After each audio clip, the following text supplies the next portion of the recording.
Hello and welcome to the Global Petroleum Show here in Calgary. Of course, our broadcast is being brought to you by the Oil and Gas Report, which in turn is being brought to you by Katch.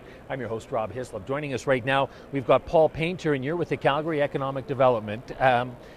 Tell me why this is an important event for Calgary and for Alberta as well. Well, this, by some distance, is the biggest event for oil and gas in Canada, let alone Calgary.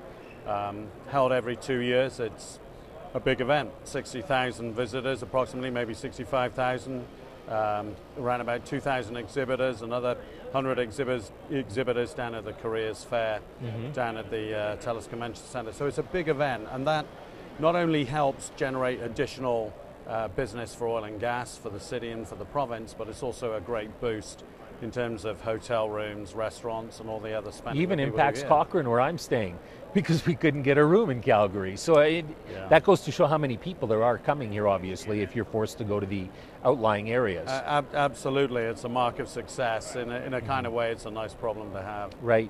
So when you look at something like this, what might it be worth to the city?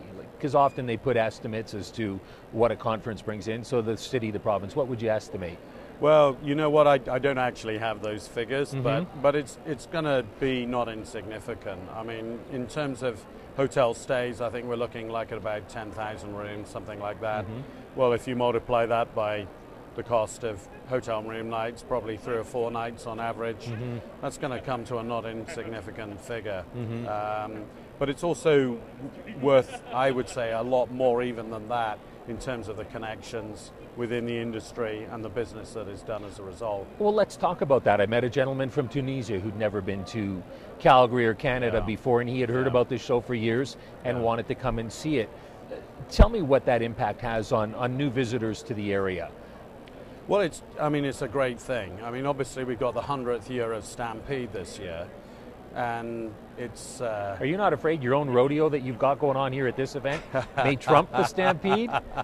Well, it's a pretty good rodeo, but I think the Stampede might have an issue with... A little bit bigger, right? With that, but yeah, I mean, it's a terrific advertisement. It's held here at this event here, Global Petroleum Show, held here at Stampede Park. We're around about a month from Stampede, so it's a great opportunity for people that are here on business to either extend their stay this time or also come back and bring their families with them to the Stampede. In general, it's just a great opportunity for people to see what this city and this province have got to offer, not just in terms of business connections, but also in terms of tourism. We've got, obviously, world-renowned places like Banff and Lake Louise close by, not just Banff and Lake Louise, but obviously the mountains are a big attraction. And when we're blessed with weather like we have been so far, that obviously adds to the mix too. Right. Have you had a chance to walk around the grounds? Because there's something like 2,200 exhibitors. You're mentioning a lot. Have you walked the entire grounds? Not yet, but it's certainly on my radar to do so. We've got a booth here, and I'm going to be in and out of that booth the rest of today and tomorrow. And certainly I want to get around and see a lot of the companies that we work with, but also some of the incoming trade delegations. We've got great delegations here from the US. I was hearing only this morning that we've got 69 companies here from Oklahoma alone. I've been presenting to the US trade delegation here, and also individual states within that. The French have got a big trade delegation I presented to. Scottish Development have also got a big delegation likewise. So yeah, there's a lot of opportunity for networking here. And so when you make a presentation to some of these delegations from other countries, what is it that you're telling them? Well, really we're telling them about Calgary being a global energy center. And certainly oil and gas is a very, very key part of that. We're also telling them about the opportunities that there are in sustainable and renewable technologies, both in terms of hydrocarbons and also in terms of renewables as well. We're also telling them about the opportunities that there are in other fields or sectors adjacent to oil and gas. Logistics. Calgary is becoming a really big logistics center now, both in terms of moving stuff for oil and gas and natural resources, but also in terms of retail. Retail sales here have grown by 10% year on year versus 2011. So increasingly we're seeing logistics companies putting in new distribution centers into Calgary. Also, Calgary increasingly is a global financial center. We actually, for the first time this year, hit the Global Financial Center Index, which is a renowned index, and we've come in at number 28 in the world. So we're very proud of that. So it's hugely important from the oil and gas perspective, this show and all the events that go around it, but it's also a great opportunity to also develop business and showcase what we're doing in other sectors too. Okay. Now, you're originally from the UK. Correct. Whereabouts? Bristol in southwest England. So how do you transfer what you've got over there to here? Well, I think it's really a little bit of knowledge and business acumen, I guess. Obviously, there's a lot of talented people here, but I think Calgary, for the most part, is built on people coming here in previous generations, and indeed now you're seeing an awful lot of people come in from around the world, talented engineers and others. And I think everyone there brings something to the mix. It's a very welcoming place for immigrants. It's certainly been very good for myself and my wife and my family. We enjoy living here very much, but it's been good really being at the center of a city that's very dynamic, an industry that's very dynamic. And I think all of those people, and hopefully myself a little bit, we bring a little bit of an extra international dimension to it. Before doing this current role, I used to run the UK Trade and Investment Office here, which is now becoming a consulate as of the end of this month. And I think that alone is indicative of how important Calgary is becoming on the global stage. France also opened a consulate last year. The US has a big presence here. Mexico, China, Japan, and no doubt there will be other countries that will follow on behind that. So how long were you in Calgary doing that?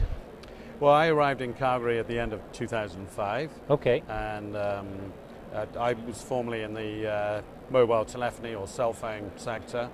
So I was with a major company in that area, but I became director of the British Trade Office here, which then became UK Trade and Investment Calgary, and I ran that for 2.5 years before my current role. So how have you seen things change when it comes to investment from other countries, the UK perhaps in particular, over say the last 5-7 years? Well, we've seen some pretty dramatic stuff going on. I mean, I'd certainly point out Asian investment. I mean, over the last 2 to 3 years, we've seen something like $20 billion invested.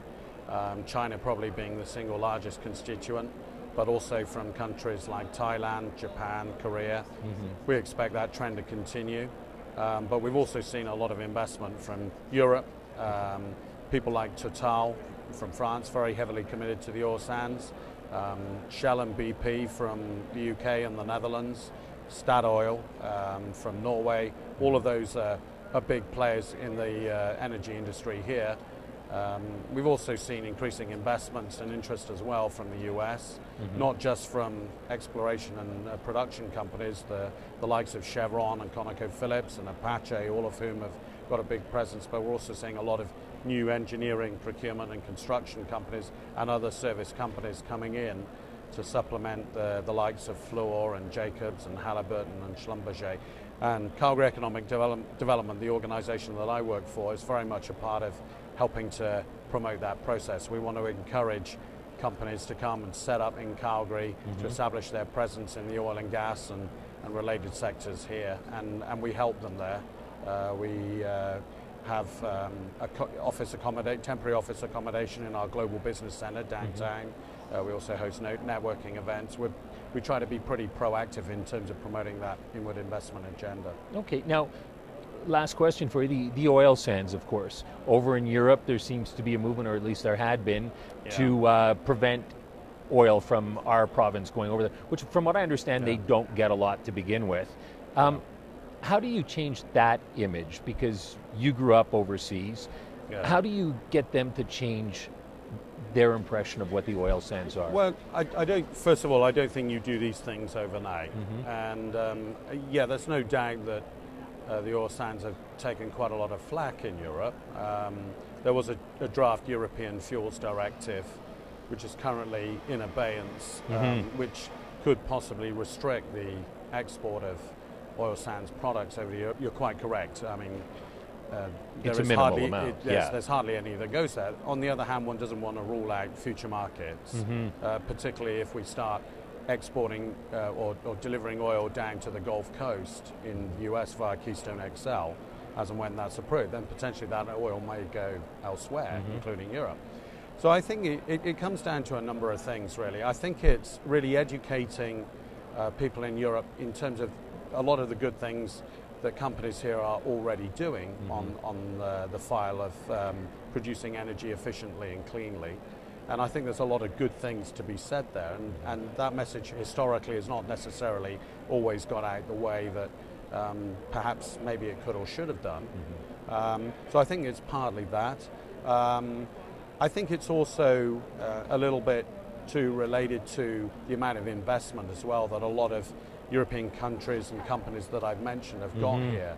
I think a lot of people in Europe don't really realize that. Obviously, the economies... Just how much their major companies are investing well, here. Well, exactly. I mean, you've got a lot of economies in Europe, sadly, that are in some difficulty at the moment. Well, a number of those countries and companies are doing good business, and potentially more of them could do good business in Alberta and in the oil sands. And obviously those jobs and that revenue is potentially relevant to those countries as they go forward.